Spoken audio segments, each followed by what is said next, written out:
இவர் ஸ்டாலினே நடிச்சிருக்காரு, நாடகத்தில் நடிச்சிருக்காரு, சினிமாவில். இவங்க ரூட்டே சினிமா ரூட்டு தான். ஆனால் இவங்க மற்றவங்களெல்லாம் சினிமாக்காரன் வரலாமா, சினிமாவிலேருந்து நாடாள வரலாமான்னு கேட்பாங்க. திரை உலகத்தை எப்போதுமே தங்களுடைய கைப்பிடிக்குள் வைத்து கொண்டிருக்க வேண்டும் என்பது திமுக கட்சியினுடைய ஒரு கொள்கை. ஆனால் அவங்க தான் சினிமா நடிகன்லாம் நாடாளலாமான்லாம் சொல்லுவாங்க. அப்படி சொல்லிட்டு தன்னுடைய பையன் இன்பநிதியை சிஇஓ மட்டும் ஆகலை, ரெட் ஜெயண்ட்டுக்கு உதயநிதி அவரை ஹீரோவாக்கிறதுக்காக முயற்சி பண்ணிகிட்ருக்காங்க. இது திமுகவினுடைய பாரம்பரியமே எடுத்தாலேங்க, சினிமாவை பயன்படுத்தி சினிமாவின் மூலமாக அரசியலில் வளர்ந்தது தான் உண்மை. கருணாநிதி கதை எழுதுந்தா இருக்கட்டும், அண்ணாதுரை கதை எழுதுந்தா இருக்கட்டும், ஏன் மூக்கா முத்துன்னு கலைஞருடைய மூத்த மகனை அவர் எம்ஜிஆருக்கு போட்டியாக கொண்டு வந்தாங்களே, பிள்ளையோ பிள்ளை, பூக்காரி.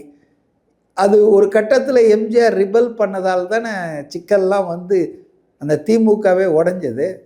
அதனால் ஏன் இவர் ஸ்டாலினே நடிச்சிருக்காரு, நாடகத்தில் நடிச்சிருக்காரு, சினிமாவில். இப்போ உதயநிதி இவங்க ரூட்டே சினிமா ரூட்டு தான். ஆனால் இவங்க மற்றவங்களெல்லாம் சினிமாக்காரன் வரலாமா, சினிமாவிலேருந்து நாடாள வரலாமான்னு கேட்பாங்க.